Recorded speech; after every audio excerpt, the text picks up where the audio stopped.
Hi అండి. అందరికీ నమస్కారం. ఇవాళ నేను చదవబోయే కథ 'కాస్త ఓర్పు ప్లీజ్'. రచన గళం వసంతశ్రీ.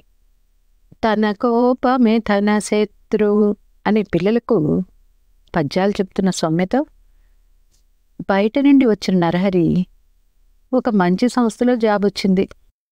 వాళ్ళు సర్టిఫికెట్స్ తీసుకుని రేపు ఆఫీస్కి రమ్మన్నారు. జాబ్స్ రావటం లేదని మొన్న సర్టిఫికెట్స్ కాల్ చేశాను కదా.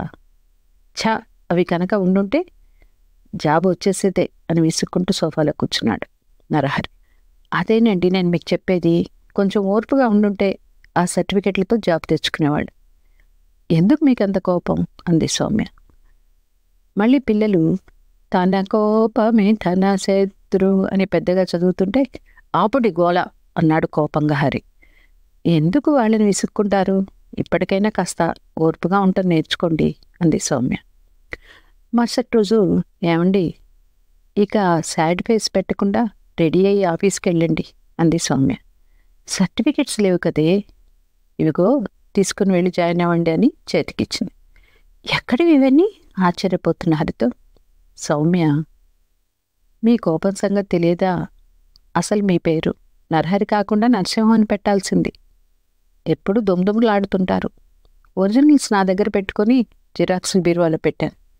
అవునా, చాలా థ్యాంక్స్ సోము అంటూ వాటిని తీసుకున్నాడు.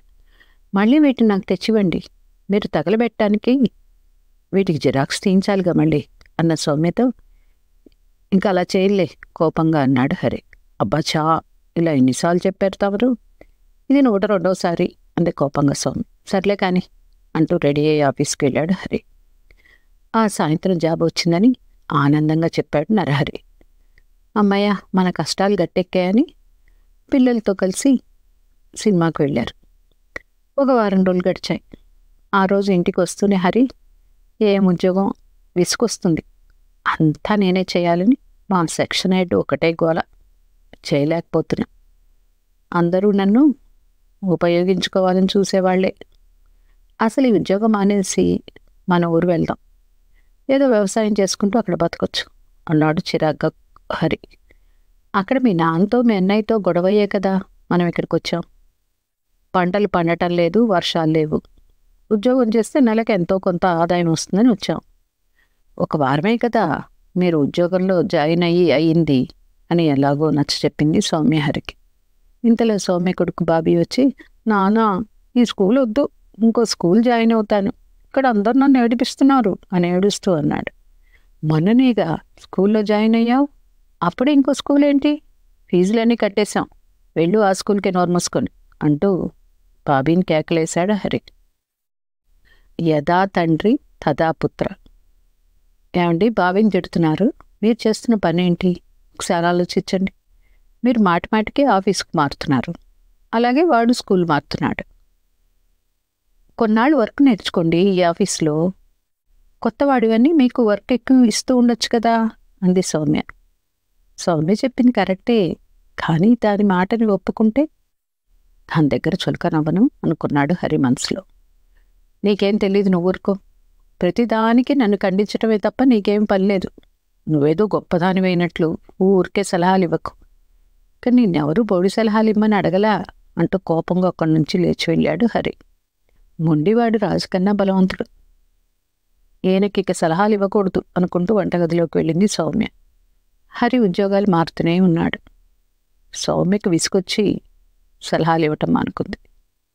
హరితో తన జీవితం నిప్పుల్లో నడవటం లాంటిది, ప్రతి క్షణం కత్తి మీద సామే అనుకుంది సౌమ్య.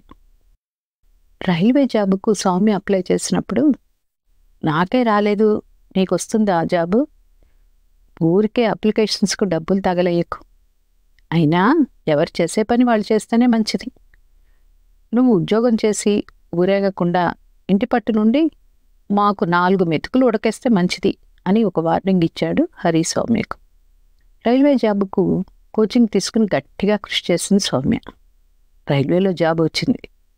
అది ఆనందంగా హరితో పంచుకుందాం అనుకుంటే ఇదివరకు హరి అన్న మాటలు గుర్తొచ్చి ఈ విషయం ఇప్పుడే హరికి చెప్పకూడదు అనుకుంది సౌమ్య. ఇంకో నెలలోపు వెళ్ళి హైదరాబాద్లో జాబ్లో జాయిన్ అవ్వాలి. సౌమ్య అన్నయ్య శ్రీనుకు ఈ విషయం చెప్తే సౌమ్య, ముందు వెళ్ళి జాయిన్ అవ్వు. నీ ఉద్యోగంతో పిల్లల్ని బాగా చదివించుకోవచ్చు. నేను హైదరాబాద్లోనే ఉన్నాను కాబట్టి నీకేం కావాలన్నా చూస్తానని హామీ ఇచ్చాడు శ్రీను. ఆ ధైర్యంతో పిల్లల్ని తీసుకుని హైదరాబాద్ ఎక్కింది సౌమ్య. ఆ సాయంత్రం ఇంటికి వచ్చిన హరికి సౌమ్య కనపడలేదు. గుడికి వెళ్ళి ఉంటుందిలే అనుకున్నాడు. కానీ పిల్లలు కూడా ఇంకా స్కూల్ నుండి రాలేదు. ఎక్కడో డౌట్గా ఉండి సౌమ్య సెల్కు ఫోన్ చేశాడు. స్విచ్డ్ ఆఫ్ వచ్చింది. పక్క వాళ్ళని అడుగుదామంటే వాళ్ళు ఊరెళ్ళారు. సరేలే, వస్తుందిలే అని వెయిట్ చేశాడు. రాత్రి 9 అయినా రాలేదు. బెడ్రూమ్లోకి వెళ్ళి చూశాడు.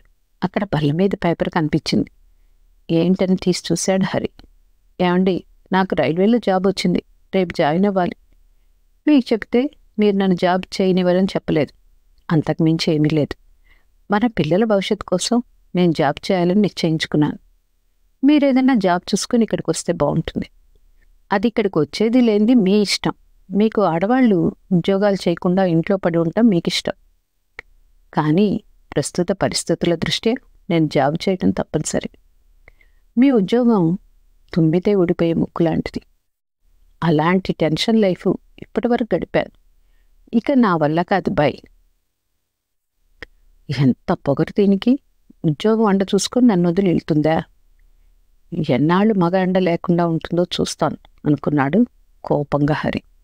తర్వాత వాళ్ళ ఊరు వెళ్ళి అమ్మా నాన్నని చెప్పాడు. నాన్న రామయ్య, కోడలు మంచి పని చేసింది, నాకు ఉద్యోగం వచ్చిందని ఫోన్ చేసి చెప్పిందిలే అన్నాడు.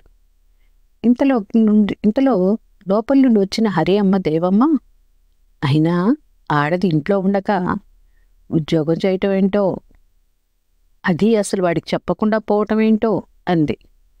అమ్మవైపు మెచ్చుకోలుగా చూశాడు హరి. ముందు నువ్వు నోర్మి. మన అమ్మాయి ఉద్యోగం చేయవచ్చు, కోడలు చేయకూడదు. నీ దరిద్రపు బుద్ధే వాడికొచ్చింది. నీ కొడుకు బుద్ధి స్థిరంగా ఉండదు. 6 నెలలకు ఒకసారి ఉద్యోగం మారుతాడు. కాసేపు ఉద్యోగం అంటాడు, కాసేపు వ్యవసాయం అంటాడు. నువ్వు ఇంకా వాడిని వెనకేసుకొచ్చావంటే ముందు నిన్ను చంపుతానన్నాడు భార్యను రామయ్య. నువ్వు హైదరాబాద్లో ఏదన్నా జాబ్ చూసుకో, లేదా నువ్వు చేసే ఉద్యోగం చెయ్యి. ఆ అమ్మాయిని మగాళ్ళ కాక ఒక భర్తగా అండగా ఉండి చూసుకో అన్నాడు రామయ్య. వాడెందుకు వెళ్తాడు? కొన్నాళ్ళు ఆగి ఇక్కడకు కోడలు ట్రాన్స్ఫర్ పెట్టుకొని వస్తుందిలే అంది దేవమ్మ. మీ అమ్మ మాటలు విని ఆ పని చేయకు. అన్నం ఉడికిందా లేదా అని అన్నం మొత్తం పట్టుకొని చూడక్కర్లా. సౌమ్య బుద్ధిమంతురాలు. నువ్వు వెళ్తే అక్కడికి నెత్తిన పెట్టుకొని చూస్తుంది. కోడల్ని ఉద్యోగం మాని ఇంటికి రాని గొడవ చేయకు. కాస్త ఓర్పు అలవాటు చేసుకుంటే బాగుపడతావు. ఉద్యోగాలు చేయటానికి ఆడేంటి మగేంటి? ఇంకేదన్నా కోడల దగ్గరికి వెళ్ళి గొడవ చేశావంటే ఉన్న ఆస్తి నీకు కాకుండా సౌమ్యకు పిల్లలకు రాస్తాను. ఏమనుకుంటున్నావు?